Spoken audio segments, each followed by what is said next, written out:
Patrick Osaduma, you can call me Kantina. Shemieko, Yoja. Ajwa Kurikumi. Mwa wuni nieko because mo. Hey, your friend me and the dust. You person who the echo. I just saw share the echo. The echo. That. Brutal. The echo. Bedi mekina ube unu the echo. Ah. Ghana for we are safe na nyina yedama se some agi program yi atom ne program yi agi di na ekoso wano sponsors amaso mama ye nyame nhira mo pa some aso program antisem no mo se yamfa mbra manfo na nya futu sam so mobe said ye mo ne da ahia ye wo two segment na de odi kan no ye kokurum ene adofo kwetwetwem komo de to so abiribi wo ha e discussion abiribi so kra wo ha e interview ne program hi de ye beka Kristo so ho asem na sana na yebe kokorum ni adofo akotwetwe komo de yeba yebeto adwumade ne so Dieko bedi mechina me ma hunu dieko the Dafua ewo Kumase Dr. Mensa la ka hair salon the be yetwe ene ne twetwe komo afa na dwuma mo problems any dia okay mama cha ne say Pacho ayo na me na dumo say adwuma mo si yeboko dwuma mboko bia boko na pacho adwuma ni dey say Pacho Harris Beauty Spa UK train. The Pachina location away. Dr. Mensa opposite Swami Mozongo taxi station. We were generator near big, we top petrol because we were saying clients. Clients, mobile say light me has say let's one so generator now be a moko baby no makoka. But because of that ninti have brave. Into say kadum so need to meet jai maya. Okay, and it's a doom sonny China self, full no see your tuma, and so affect you. Oh, so doom sonny China floor near tuma. Me free said, so no tuma, and yet the grace, and only okay, can say, the big lights, no ever feel it come when the idea to my body, and no, they have more. Now, my patrol challenges bang, and I will face it near my product. I'm on the edge. Products there, since I'm a Mr. D or UK, and baby a salon. Since I'm a bag, and I mean, no problem, be our products. But me bag and no near money cheaper. But the say no it's too high. Customers no so complaining, you too no more complaining. Ghana anything is at its high.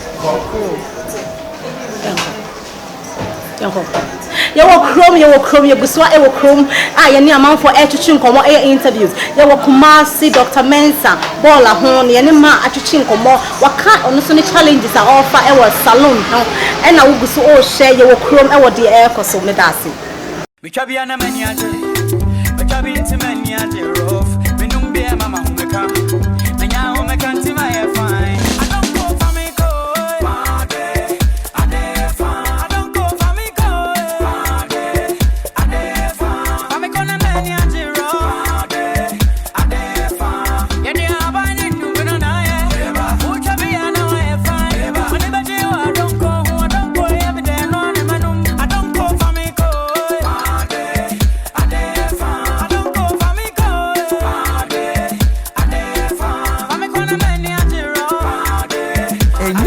Mofra wondi enfiedu watch. Ewo drinking sport beer. Adonko bitters. Edemufua. Hello. Your friend is of Mamina and Hayford. Me yen century. Messiah actress. And then you ma who do pee keka. And na me juma dinti. Ma po me den hu hia me papa. Na se bad ma po me den hu dia. And one Jefax mixture. Bonjour. Jefax mixture, Minister Yarabia, and you're so flexible. Baby, I will bet to a fabia. Meet me to not pop what sentence so. Just say Jefax, Mamma, your best Simwan Cassa. Minia Bema, a Bama was so why your bear mamma. Saint Yamaji Jefax mixture tum precopeni say. A drone what say, yet the afar above with him dear counsel, and if you was swum, and I am a Frencham croje. Yanunti, my sadie, and one Jefax mixture. A dray will be a drugstore, any herbal store be a bell. Nemomitie, and your mapping for, or bar or marcoleno for, and now cola onyenya and fear dreaming. Jefax mixture, pa. Do you really want to live forever? Dieko, bedi mechina ube unu dieko. ya kokrom ya kwakotie mo no asem ye de atodwa ni nsem panyefo se be ye na aye kama nne ngosofo park esie bi wo fie ha se ya ye ne ba be didi nkomo abisa afa nyamesem ho kristoni ko ka se kristoni ya kristoni ne hwan na ye ne sofo panyini pa me ansofo papa sofo panyini opoku entry Nathaniel papa kwaba na ejuma mboko Christadom na esenya mesem na ejuma no ekose adom ne mbaibonti bibia ya kama yekoso yede nyame ase papa se ka se kristoni ahwan ne kristoni yeka o kristoni ne obia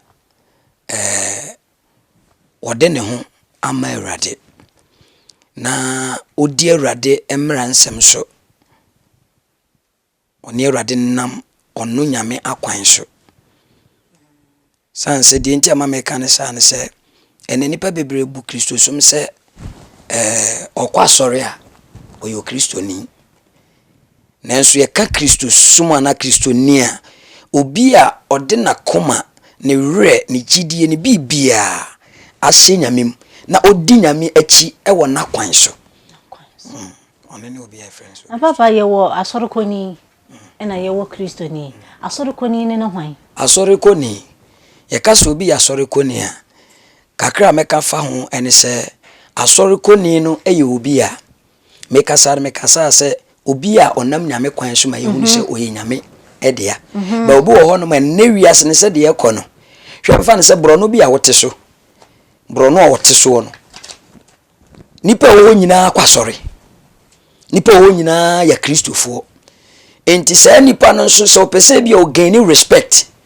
e wo vicinity bi a wote ana environment bi a wo a nipa no so betim de ne wakwasori without say okohwe nyame ama nyame mu nyame na tenani mu na momo ya ma amanfo akase ono so okwasori sa pepepe nti asorokoni ono na osorokoni no kristoni ndi odi o kristoni ndi de odi nyame achi free akomamu na kwan ne na brabo no wo hwe na atimi se papa we de no kre ye wasori kofo yo kristoni because na kwan ni bibia no ese fata Awurade nankasa ese fata Awurade papa na die nti a ye ka se kristoni a e wo se wo bompa ye die nti a nipa kora e wo se ye bompa ye wo ya brabom odi asem we abai we a very broad topic about Christianity enipa bebre no ma commentary bebre fa ho se so mpa ye kora no to de bi eso ni mfa so pa ye tenten obefa ha obi danchi ni ahyehye nkonwa obefa ha obi fiem ni ahyehye nkonwa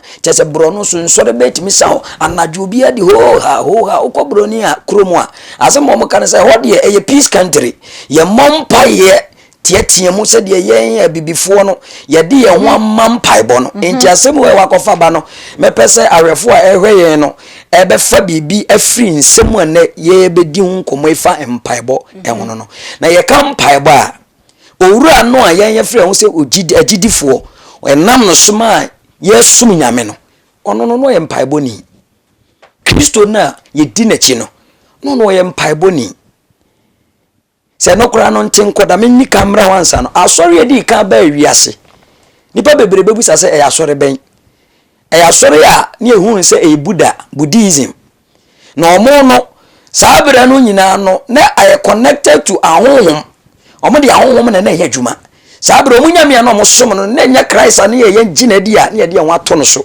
enti no omo som awia na omo som no awia na omo nam so a omo ne na ekasa eno nti abere Awurade Nyankopon ne huhumo ni pemu no obo ni paso omra me som no na wo se wotumi fa kwan bi so ema nipa tumi som no no kore ni die ni ahotiem enti wo se omaye fa obi so ne kasa kane no nipa ye bone a moa nye de patapata moja ye nam so ene ne Awurade Nyankopon ye de ekasa enti ko wie eche so obeyi ne doba bia ye de aba ne nam so ne nakasa enti saa doba ne ba ye ne zempaibo hoye Kristo eye mpaibofo na kakra meka ne se ye ka mpaibompa obi bebisa se mpaibo kora ne de bebere bompa ye omonte ase ondo okotu se nipa bebere go ho tietiem no so tietiem mo at the end of the day obesoro yakọ obegeni nothing enti cross ma bompa ya ba me hunu we ye ka mpaibo a prayer is the means of talking and listening to God obi ne Awurade Nyankopon kasa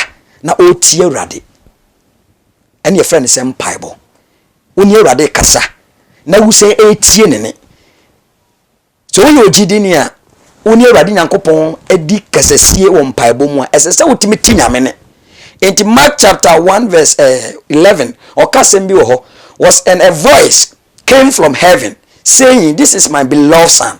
Na eni bi firi soro e ba kan say we ni me doba oso mani saa bere no nipa bebre na atwa hwahia saa bere no na Kristo no nipa bebre fum di nachi but enne ne kasa ye no nipa dodo se ne te ne no ne hunu di etue mu na bebre ni afrifra age won na saa bere no na omo wo mpaibom omo Kristo no edoma fantitiyem e ma honhom no ye omo adwuma ne bete se no kure se nipa ya ogina hai oye mpaibofo inti ne no mayete ase se wonipa bia oni awrade bom paye no wote awrade nyankopon ene na meka sembi kakra when the disciples asked Jesus, Lord, teach us how to pray.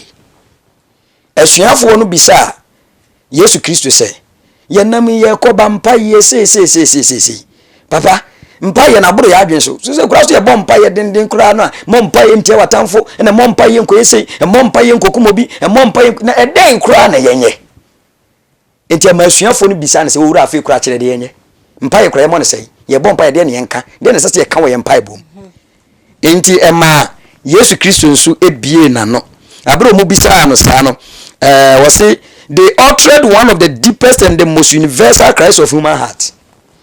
Nipa bebre suwe wiase nyina mpa bompa na say nipa kuma so ade ankasa no eno mu bisa Yesu. Na for men of all ages have instinctively felt that prayer is the distilled essence of religion. Prayer mpaibo eno ne ahotie kwan a emaye nya osom. Empire ya hontie kwan ampa ye be kwa kwaje nkrato ye ba ye beto program ne so Bichabia na maniaje Bichabi into maniaje rough Minum be mama humeka Menya humeka ntima ye fine I don't go for me go Ade fine I don't go for me go Ade fine Famiko na maniaje rough Ade fine Yeni abani nunguna na ye Bichabia na ye fine When the baby I don't go every day no ne manum I don't go for me go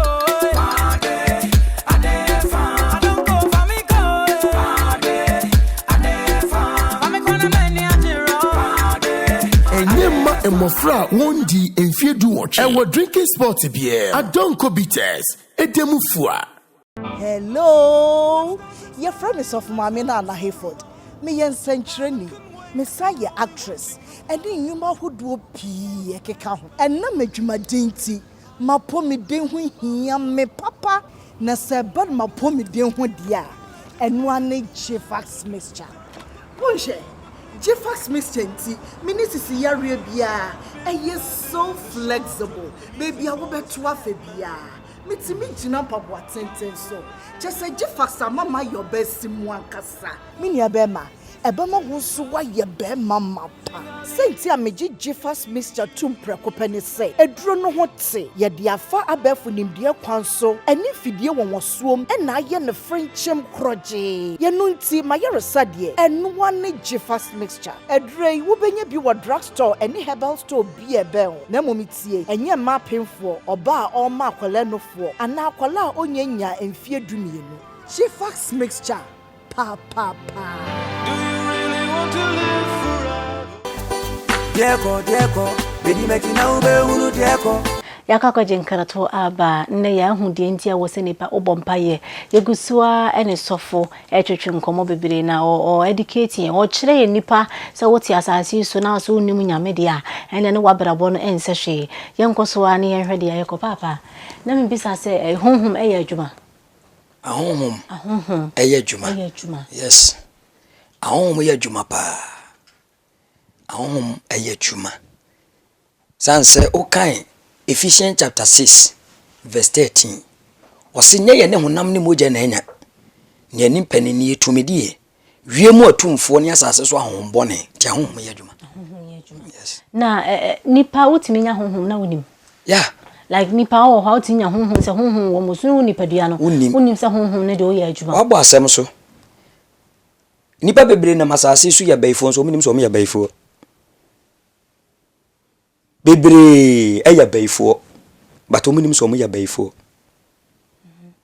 na wei ama yehunu abra nipa wo bom paye no honhom no ene ne makasa enti mefa firi se 1 memfa firi daye onipa biara wasase so na oda onso daye oyɛ tiase ewu na de oda oso daye na de bekyenso ne wura fie no ne honhom ati ne mu no aye mmere se honhom ne nya mmere osa kwan ne so a insunsuanso a eba ene se yetimi tu obi aduro se ye fra wa bana Ghana ente sa yetimi tu obi aduro se me tu abana Ghana aduro na obi so afa odin de ato ne ho so ono so de abana Ghana ba se honhom na tu mu ne se eden a enyan ba ono ne de emere no meka se de abehye kwan ya no se abana Ghana wo ne ye pe wo ba ono mom na eba ono mom beti aso no na enya no sunsum na ti ne mu no aye mmere obi beda no odidi wodayem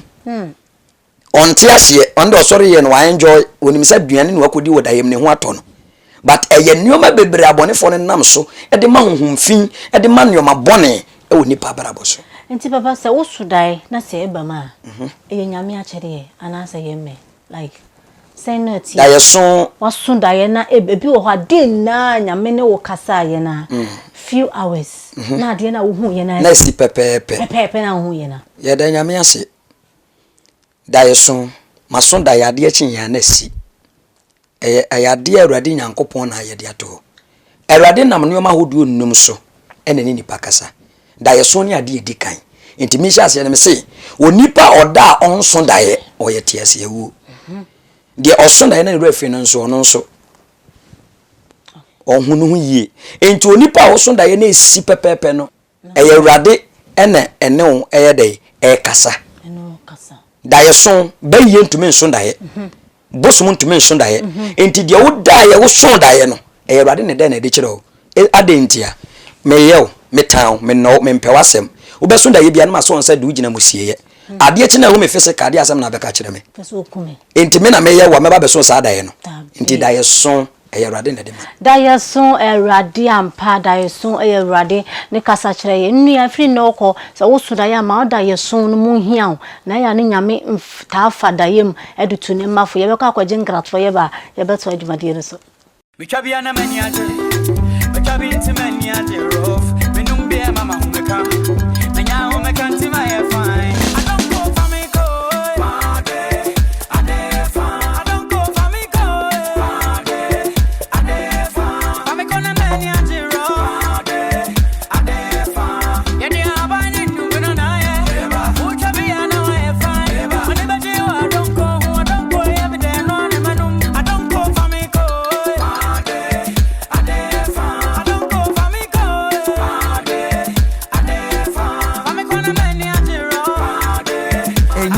Mofra wondi enfiedu watch. Ewo drinking sport beer. Adonko bitters. Edemu fua.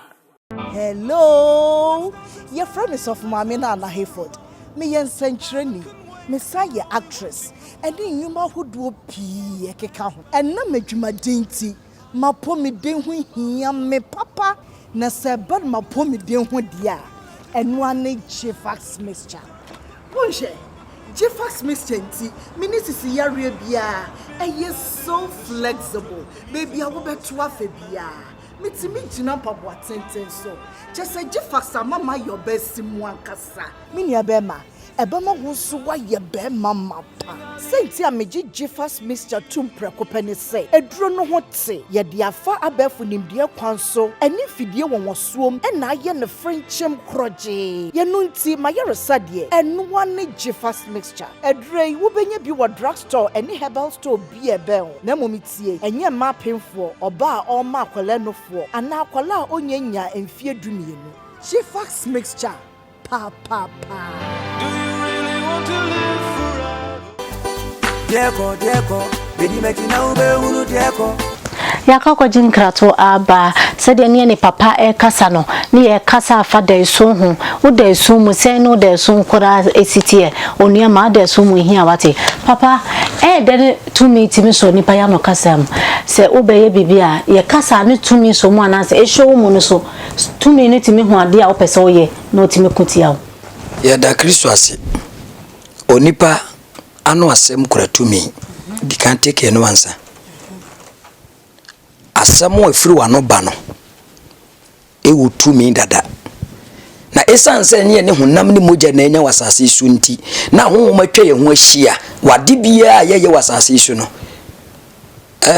last na mehwe sine bi sine na mehwe no na akoba se oba no enya bema opeso ware no no bema no opeso ware no motive ode ko ware bema no adwapade na ofa akwan bia so bi se bema no obenya bema ne mudo ema bema no enso do no na bra mo ware wie ye no otuka afifie se okosra no yonko na nkomo a ndio ma yesie no asua banku ni ndio makoje omani ti kwan so na no yonko no frɛ no se menam kwan so a meba se dia ware ne nya dia hye mensa na fe na mebe kyerɛ be ma no se mi bi hura tran because time onya na ne de na obre ne ho ase na oda form de man sa bra okasa no na ensuo bi nso da kwan no na ensuo no so yi ne honhom abegina kwan no enti wote asem no enti ono so dane ne hu nipa ekofie ho kosomo mo se hoho made yes enti oba no oba na yakayaka die tese nyoma bebrede tan be ma nani ni oba no abeta nti nim ni ba bia no wo yom tantantan but ekowie akire no omomu no se tie ni hote enti onipa asem bi ebefiri wa no beba no wankasa na wo ka no wo se medija ene ye mabofo na medija edere janim frama eya abofo a medija edere ene ye masonfo da enti utu no u dere wano asem ye yija enti de nipa ka no eye adwuma na wo kan so a eden ahom atwa ho ahia eno ti nesese nipa de bia wo kakasapa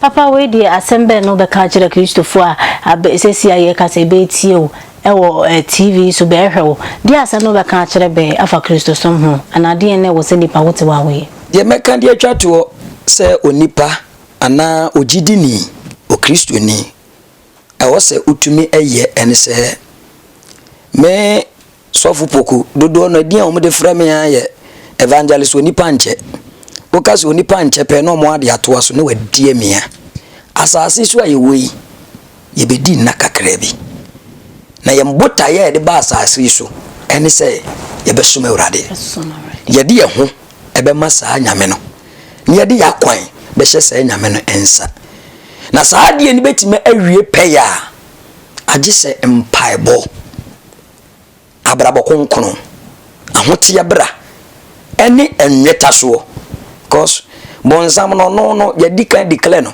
okay Revelation chapter 20 verse number 1 to 3 okona ono de no sa bonsam jem na yes ni pebe kombe no wutumi nko ho eni kwa sa wo ko e bonsam ne dia yes dia ma no but ono kwa so mpese obekom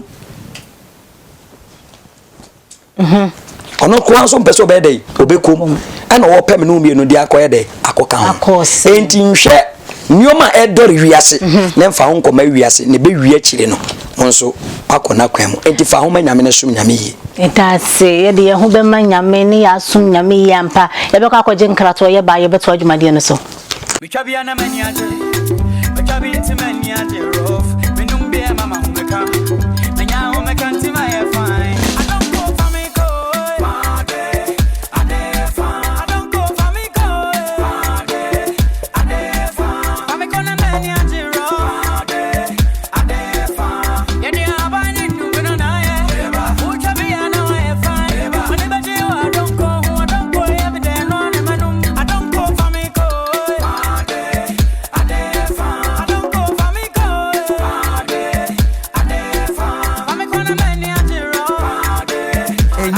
Mofra wondi enfiedu watch. Ewo drinking sport beer. Adonko bitters. Edemufua.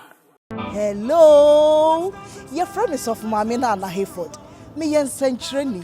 Me say ye actress. And then you ma who do pee keka ho. And na medwuma dinti. Ma po me den ho hia me papa. Na se bad ma po me den ho dia. And one J-Fax mixture. Bonche. Jeffa's Mr. Nti, Ministisi Yaria Bia, and yes, so flexible. Baby, I will bet to a febia. Mitsi me jina pabwa tenten so. Just say Jeffa's mama your best simwan kasa. Minya bema. Ebema wusuwa ye bema mapa. Senti ameji Jeffa's Mr. Tumpre kopeni se. Edro no hote. Ye diafa abefu nimdia kwanso. Eni fidye wanwasuom. Ena ye ne Frenchem kroje. Ye nunti mayere sadye. Enwane Jeffa's Mixture. Edre wubenye biwa drugstore eni herbal store biye ben. Nemo mitie. Enye ma pinfo. Oba o ma kwale no fo. Ana akwala onye nya emfie dumienu. Jeffa's Mixture. Pa. Dieko, bedi mechina ube hunu dieko. Papa, dieko force yafa achede eno da si etunza froze obai. Nyami insha opa. So, medase. Ya meka chere se aseda ai frɛ wadi nyankopɔn. Enka mo nyina mo ne mahwefo ene wona boa madwumadie efrase a ekoso. Na mesere se obi biara dwumadie eda ne sere so a oboa no. Sa nipa ne hunu ne ho se onto ne bibi ntumwi. Ko dwumadie ti se etumi free nyame nipa ne to de bi akire obekire de ekoso ewo wiase mo no. Nipa bi ogya ne ho emu ede boa no.